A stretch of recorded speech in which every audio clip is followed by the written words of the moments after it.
La structuration de la classe de sciences économiques et sociales est bâtie en 4 blocs. Un premier bloc, ce sont des grandes conférences.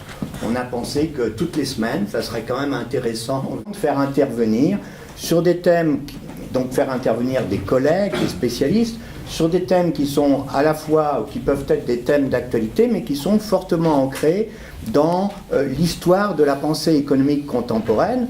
Pourquoi ? Parce qu'au concours d'agrégation, notamment, il y a tout un pan de l'analyse qui doit se faire à travers l'histoire de la pensée économique contemporaine.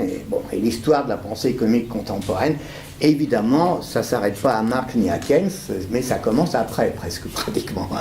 Donc, c'est intéressant. Dans ce cadre-là, on aura le plaisir notamment d'avoir donc de grands conférenciers, Jean-Marc Daniel, enfin tous nos collègues ici présents, ou en tout cas qui fonctionnent en tant que professeurs dans les cours, viendront.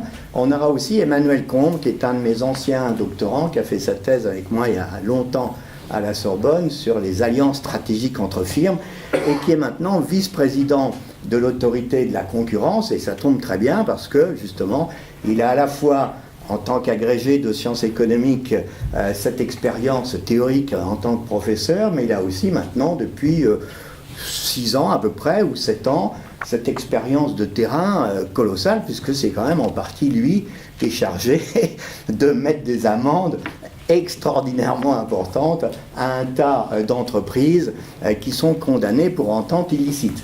Et ça tombe encore très bien d'ailleurs, puisque dans le nouveau programme du concours d'agrégation de cette année, qui est sorti il y a une dizaine de jours, eh bien, il y a un thème concurrence et marché qui est apparu avec en référence bibliographique certains ouvrages d'Emmanuel Combe et le rapport annuel de l'autorité de la concurrence française. Donc voilà, on tâchera toutes ces semaines-là, tous ces mercredis soirs, d'avoir des débats un peu aussi riches, je l'espère, que ceux que l'on a eus ce soir. Ensuite, on aura un bloc de conférences de méthode. Donc, vous voyez ça dans la plaquette. Donc, je ne peux pas revenir complètement dessus.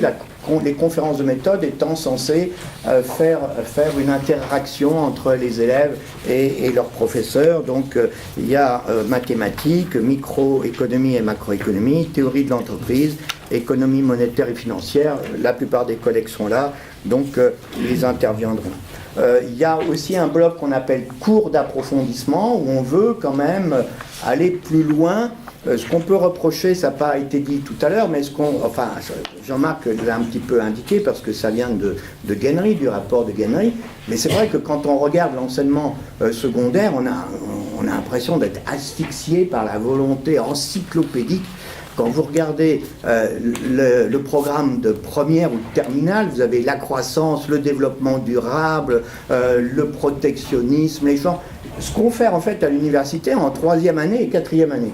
J'ai regardé par curiosité ce qu'on faisait en faculté de médecine en 4e année, et je ne pense pas qu'on fasse en seconde et en première ou en terminale dans les lycées ce que l'on fait en faculté de médecine en 4e année en biologie. Or, malheureusement, nous, on est dans ce cas-là, c'est-à-dire qu'on répète indéfiniment et de façon contradictoire un ensemble de concepts qui sont ballottés et mélangés dans une lessiveuse. Or, ce qu'on voudrait dans des cours d'approfondissement, c'est justement faire un focus. Donc, l'école autrichienne et son analyse des mécanismes économiques sera là, on va vous en parler, et puis moi-même, je ferai un cours sur les institutions, gouvernance et développement économique. Quand vous regardez, cet après-midi, j'ai regardé Défaillance des marchés sur Internet, SES, et je suis tombé sur un cours d'un professeur de sciences économiques et sociales où il disait le marché est défaillant parce que le marché ne peut pas produire des biens collectifs, parce que l'information est imparfaite, parce qu'il y a des externalités, donc le marché ne marche pas. Moi, je montrerai dans mon cours que les défaillances de l'État sont encore plus importantes que les défaillances du marché, et qu'il faudrait quand même aussi un petit peu regarder de ce côté-là, notamment dans les mécanismes de non-développement dont on a à souffrir dans un très grand nombre de pays. On a parlé du Venezuela, mais dans d'autres pays qui auraient pu largement connaître une émergence s'il n'y avait pas une très mauvaise gouvernance et un très mauvais État, avec évidemment ce qui va avec la corruption, etc. Et le FMI et la Banque mondiale ont peut-être à un moment donné sous-estimé les problèmes d'institution et de gouvernance et favorisé une macroéconomie, disons, ouverte et forte, alors même que ces politiques économiques ont été bloquées par le fait du manque d'institutions. Quand vous n'avez pas de droit de propriété, c'est cuit, quoi, si je puis dire. Bon, on a ces blocs-là, et puis on a enfin un dernier bloc qu'on appelle école d'automne, parce qu'on a pensé aussi pouvoir attirer quelques jeunes et puis quelques professeurs en CAPES ou qui voudraient écouter là aussi d'autres éléments de la science économique et de la sociologie.